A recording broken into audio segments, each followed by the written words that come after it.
O sea, entramos aquí en temas así del lenguaje. Primero, temporalmente, ¿cuál sería el primer documento que tenemos de mozárabe y cuál sería el último que tenemos?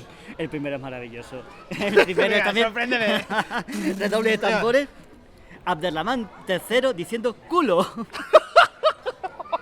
Si es que es imposible no amar esta lengua, es que es imposible no amarla. Mirad, hay un documento, sí, es maravilloso, en el que jugaban los andalusíes en la corte. El poeta empezaba una poesía y el califa tenía que terminarlo. Bueno, pues, maravilloso. El poeta terminó la frase diciendo, y ella dijo, que sea cool, en árabe, ella dijo y respondió, Abderramán III, su culo, su cool. Entonces, claro, todo el mundo se descojonó, normal, vale. ¿Sabes? Pues el primer parlante del romance fue documentado, era Abderramán III, con lo cual podemos ver que era la lengua que hablaba todo al andaluz. No era algo que hablaban los cristianos, como puede parecer por el nombre de la lengua mozárabe, sino que era la lengua de uso común. Pues lo primero fue Abderramán III y lo último que se conoce escrito es por Maimónides. O sea, es que es increíble, o sea, vaya dos testimonios completamente de VIP. Wow, ¿y qué tenemos de Maimónides? O sea, Maimónides, el romance que escribe Maimónides, ¿él utiliza alfabeto hebreo para...? Sí, el alfabeto hebreo. Para escribir el... Pero es que el alfabeto hebreo se adapta bastante bien al romance. Sí. Sí, el árabe es una locura. De hecho, se conoce el romance andalusí gracias a que se escribió en alfabeto hebreo. Sí. Sí, se adapta muchísimo mejor. Gracias a que se había hecho en hebreo, dijeron, oye, y todas estas galimatías que no tienen ningún sentido aquí en árabe, ¿será romance? Y ya empezaron a ver, y si era romance. Vale. Pues se acaba de descubrir hace nada unos documentos, que gracias Maimónides, un documento de Maimónides que era palabras en árabe, palabras en hebreo y su equivalente en romance. Wow. Sí. Wow. Lo que pasa... ¿Palabras de qué? Por curiosidad, si lo sabes. Sí, colores, sabores, comida. Lo que pasa es que casi todo lo que escribe ya estaba documentado. Vale. Solamente, a lo mejor, ¿qué te digo yo? El color azul, no es, sí. Ya había un azul documentado y con Maimónides se documenta otro, pero claro, a lo mejor se estaban refiriendo a tonos diferentes de azul, eso claro. Ya no podemos saberlo. Vale. Y también acciones, pero las acciones, los verbos que se documentan o se sabían ya documentados o se intuían. Por ejemplo, se intuía que los andalusíes decían manjar, a comer, y él lo ha confirmado. Vale. Y ceder, para sentarse, y también lo ha confirmado. Vale. O sea, que al fin y al cabo lo que ha confirmado era cosas que había cierta... Sí. Porque, por ejemplo, en textos latinos escribían manducare en vez de dere. Entonces, si escribían manducare, era porque manjar, esto es una culturetada, ¿sabes? Pero era porque manjar tenía que decirse, que la evolución en romance tenía que decirse. Pues vale. En efecto se decía. Vale, qué chulo. ¿Sí? O sea, Abderramán III, siglo IX, hasta Maimónides, siglo XII, principio del XIII. Hay mucho cambio, o sea, tú notas, tú que has trabajado esto, ¿hay una evolución fuerte en esos 400 años? De hecho, lo que pasó es que, como se hablaba en el norte, empezó a comerse como se hablaba en el sur. Y al final, los últimos textos que hay de Maimónides, ya en el infinitivo, la vocal final se había perdido. En el romance andalusí cerraba las vocales finales, no decías, que te digo yo, amare, decías amari. Sí. Todo eso se perdió, se empezó a decir amare, como en el norte. Vale. Sí, las vocales, las consonantes dobles se perdieron, se hacían simples. Todas las cosas que suenan más castellano, más aragonés, más catalán, empezaron a comerse como se decían las cosas. Ese punto distinto, ese punto que tenía de singularidad del romance andalusí, que sonaba más a rumano, a italiano, al final se terminó iberizando. Vale. Y seguramente de no haber llegado a los almohades y de haberse conservado a día de hoy, seguía una lengua mucho más parecida al castellano, al catalán, al gallego, de lo que era en inicio. Vale. entonces digamos que el último periodo, lo último que tenemos es Maimónides, y que y hemos dicho, no, o sea, cambia la lengua bastante a lo largo Sí. del tiempo. ¿Qué te iba a decir yo? Lo tenía en la cabeza y se me ha ido. Tú has cambiado un poco la historia de los estudios del mozárabe, o sea, porque tú has usado la lengua como no la ha usado nunca Sí. antes nadie, o sea, aunque no hayas hecho ningún descubrimiento así gramatical acojonante, pero sí que has cambiado la historia de El uso. de los estudios y el uso. Yo recuerdo, o no sé si esto lo soñé, igual lo he soñado, yo creo que no, tú llegaste a participar en una serie de animación o algo de esto, haciendo los diálogos en mozárabe o algo de eso. Era un proyecto, Sí. se reconvirtió a cómic Ujú. y no le ha interesado a ninguna editorial. Vaya por Dios. Sí, pero lo venderemos. Hacemos un crowdfunding un día. Mira, pues no es mala idea. Eh, No, yo quiero que vengan y me supliquen que me lo quieren editar. O sea, a ver. No, yo no quiero crowdfunding, no, yo quiero que la Hombre. editorial me suplique. Por supuestísimo. Y ya le diré yo que no. ¿Cuál era la historia del cómic? La historia era, cogí un pequeñito cuento que salía en el de la matrona de Efesos, que sale en el de Camerón, Ujú. de Petronio, y lo reconvertí al mundo andalusí, quitándole toda la parte misógina, que es, no sé, el 99% de Petronio. Y O sea, poniendo- pero ¿el de Camerón de Petronio o el satiricón de el Petronio? satiricón, perdóname, el satiricón, sí. Sí, pero el de Camerón sí, igual de Es misógino. igual de O sea, que misógino, para el pero caso bueno, sí es igual, para el sí. caso. Vale. Y habías hecho eso y estabas escribiendo los diálogos también. O sea, lo que a mí me sorprende, porque claro, tú puedes decir, he escrito un libro de gramática del mozárabe y tratar el mozárabe como una lengua muerta más Sí. y tenerlo, pero tú le has dado una vuelta más y lo has convertido en una cosa activa. Claro, yo digo, tengo un juguete, los juguetes hay que jugar con ellos. Entonces, pues para eso sirven. Vale. Y entonces, claro, es que, o sea, es muy interesante, ¿no? Porque hay mucha gente que, o sea, es verdad que, por ejemplo, hay frikis del latín, hay frikis del griego clásico, hay frikis del sánscrito que hacen cosas en sánscrito, igual que hay frikis del latín. ¿Tú te ves hablando, o sea, hablando como de manera fluida el mozárabe en algún momento? ¿O lo hablas? ¿O podría...? No, tendría que pensarlo, pero hay una persona que es todavía más friki que yo, está escribiendo un cantar de gesta. Un cantar de gesta en romance andalusí. ¡Wow! Sí. ¡Wow! O sea, el maestro, o sea, el aprendiz ha superado al maestro. O sea, esto es lo de matar al padre, pues tal cual. O sea, hay un discípulo tuyo por ahí que Sí, te me ha superado. O sea, Wow. a sus pies.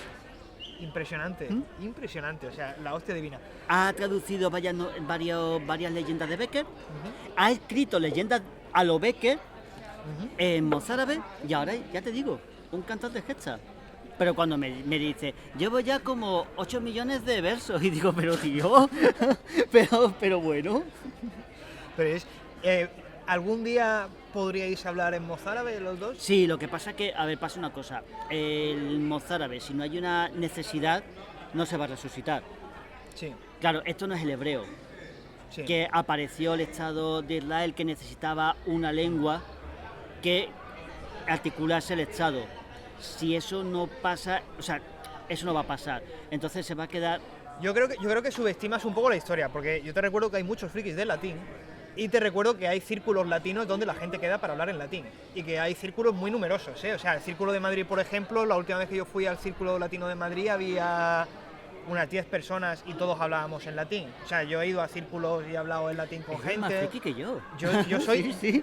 tan friki como Sí, tú. Yo no he sí. escrito cantares de gesta ni nada, ni he traducido el Principito a esto, pero soy friki.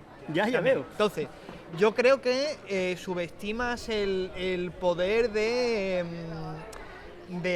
la voluntad de la gente. Y si hay grupos de frikis que se juntan para hablar en latín, y en España por lo menos hay 3 o 4 círculos latinos de gente friki que se junta para hablar en latín, te puedo enseñar mi grupo de WhatsApp donde hablo latín con gente, o sea que no pasa nada.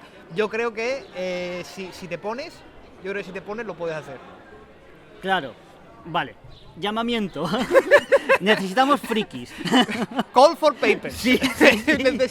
necesitamos a frikis. Frikis para hablar en mozárabe. Por favor, contactar con nosotros. Sí, lo apoyo. Exactamente, yo creo que se puede conseguir, ¿eh? Yo creo que se puede conseguir. Sí, lo que pasa que es verdad que de momento es una cosa de que somos muy poquitos. Sí. Cuando te digo muy poquito, creo que somos 3, ¿sabes? Sí, 3, no somos más. Más frikis. Venirse.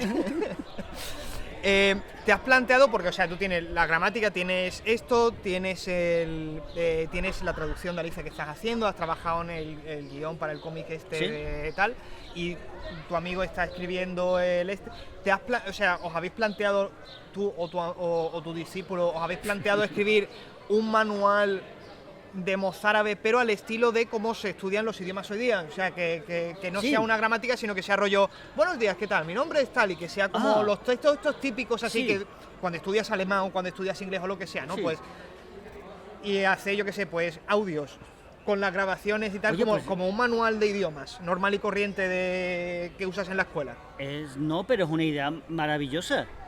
Oye, te la plagio. Para ti, te la regalo. Sí, me parece fantástico. Porque, claro, es que o sea, yo leo gramáticas, pero porque yo soy el friki, yo tengo una gramática del copto sagídico ahí que me encanta. Y el copto lo han resucitado. No jodas. Y hay 30 personas que lo tienen como lengua materna. Y estamos tarde, ¿eh? O sea, vamos tarde. Sí. O sea, ya nos están... O sea, si hay un grupo de 30 personas hablando copto sagídico, ¿cómo que nada más que hay 3 de mozárabe? Esto no puede ser. No. Si le estamos haciendo mal, le estamos haciendo mal. Un puñado de egipcios no pueden ganarnos a esto. Esto no... Aquí orgullo mozárabe. Madre mía, o sea, que te lo puedes plantear realmente. Sí, no es ninguna mala idea. Oye, de hecho me ha encantado. Porque yo creo que es mucho más fácil hacer una cosa así que hacer, por ejemplo, o sea, yo tengo una colección de principitos, este es el principito número 19, una cosa así, y claro, tú lees y entonces tú puedes aprender muchas cosas leyendo, pero no es lo mismo a cuando tienes un manual de aprender idiomas, de estudios como se compra un manual para aprender español o un manual para aprender inglés, ¿no? Y entonces, claro, aquí tú puedes deducir vocabulario y tal, y deducir la gramática, y es como de leer, que no es tan difícil de leer, de hecho, yo creo que es bastante parecido al español, como para no necesitar mucha ayuda, pero claro, no es lo mismo a tener, a tener un manual de aprendizaje con el que tú puedas evolucionar y crecer en la lengua y en el uso, ¿no? No, pues la idea es fantástica. Porque yo creo que si quieres aumentar de 3 a 4, subir decimales, o sea, subir por lo menos de los decimales. 3,5. yo creo que te haría falta hacer algo así. Pues te lo compro, ¿eh? Y Saca para Take My Money. y por ejemplo, yo creo que, y además estaría bien hacer, por ejemplo, que yo creo que es una parte esencial del idioma, ¿no? Porque claro, tú tienes, si no habéis comprado, comprároslo, porque está muy chulo, y viene con una parte fonética donde os explica, digamos, cómo se pronuncian las cosas, y entonces tú puedes leerlo esto en voz alta, y entonces te haces una idea muy buena de cómo sonaba el idioma. Además, siendo una lengua romance, la fonética no dista mucho de eso, sí que es verdad que la fonética para un castellano parlante es más complicada, porque el castellano perdió muchísimos fonemas. Le sería mucho más sencillo a un catalán parlante, sí, porque por ejemplo tiene la L para tal, la ya, tiene la y, tiene un montón de sonidos que se han perdido en castellano. Pasa que tú y yo hablamos una modalidad del castellano que ha creado muchísimo más fonemas, pero ninguno de los que tenían mozárabe. Lástima. No se puede tener todo. No se puede tener todo. Sí. Pero lo que es el castellano propio, el castellano estándar, pues puede tener como 5 o 6 fonemas menos de los que tenía el romance andalusí. Wow. Sin embargo, el portugués y el catalán los tiene. Vale. Entonces hay que irse o arriba o al oeste para que a alguien realmente no le costara pronunciarlo bien.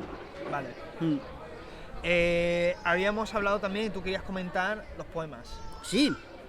Pues una editorial de poesía quiso crear la primera compilación de poemas en prácticamente 1000 años en romance andalusí. Wow. Es histórico, es algo histórico. Es histórico. Sí. Wow. Bueno, porque las primeras poesías, porque este es muy fuerte, o sea, una lengua que se ha documentado en parte que de todas las lenguas que han pasado por la península ibérica, fue la primera en desaparecer, de las romances.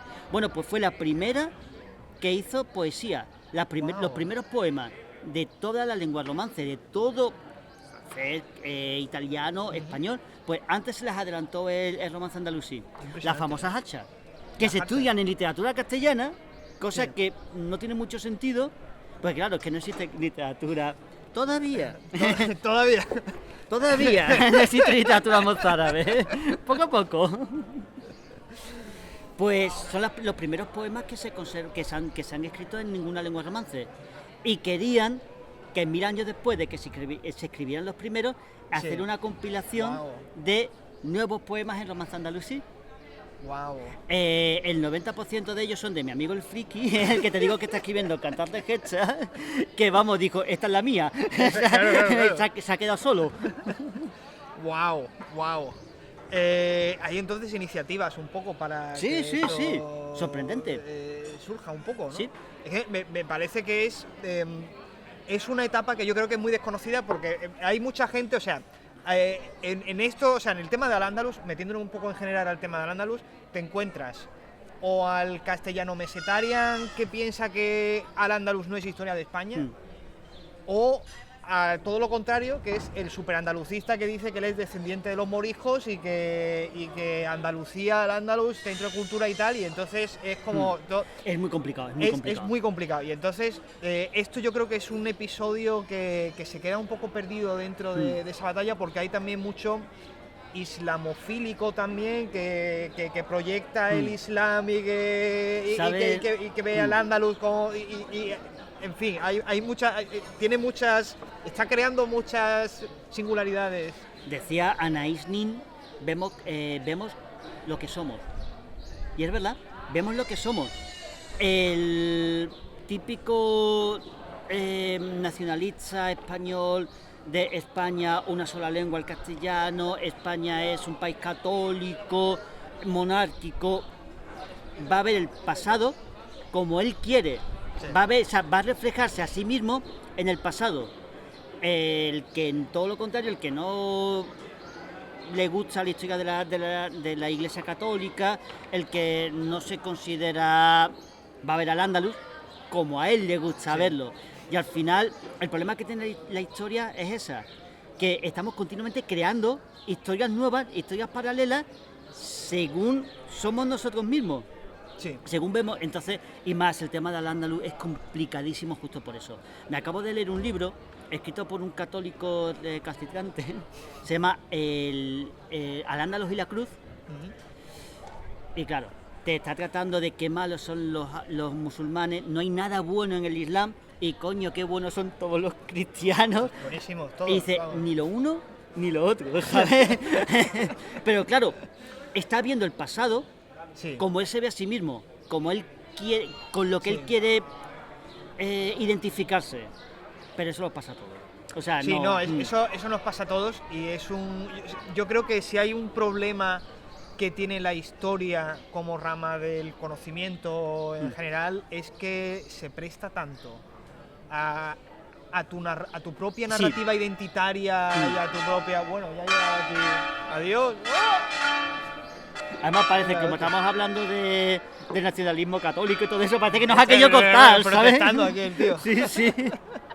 Que la historia, el problema que tiene es que se presta demasiado a lo que tú has dicho, ¿no? Lo vemos como nosotros queremos, nuestro propio tiempo, o sea, en cada periodo de tiempo, en el Renacimiento, en el Barroco, cada uno ha querido ver en el pasado lo que quería, ¿no? Sí. Y ha creado su propia narrativa y ve aspectos de la historia de manera diferente en cada tiempo, ¿no? Entonces, es una cosa, la gente es...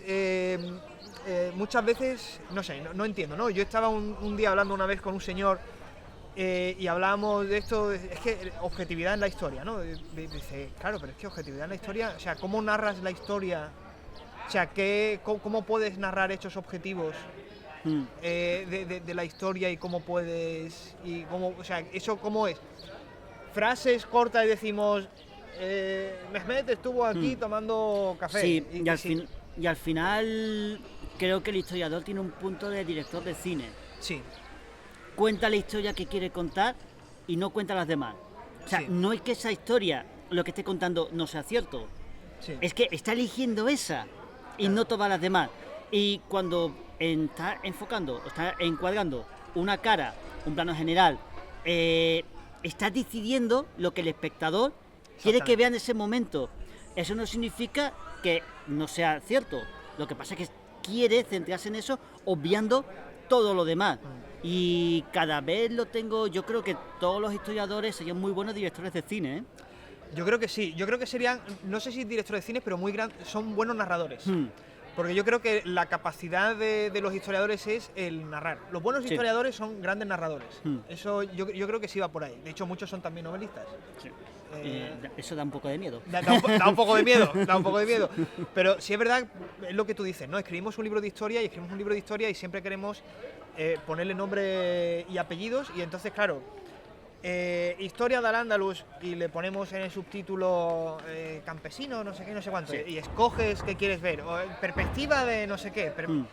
Y pones perspectivas y estás escogiendo lo que quieres que el espectador entienda. Claro. Y muchas veces, claro, obvias muchas cosas, ¿no? Y así esto salió con el tema de lo del nacionalismo, ¿no? Y claro, es que hay me da pánico un poco cómo o sea, lo disparado que está el nacionalismo ahora, cómo se ha disparado el nacionalismo en los últimos 10 años y cómo ya, o sea, la multiplicidad de perspectivas está haciendo que no haya una narrativa única en la que todo el mundo esté de acuerdo. Sí, y yo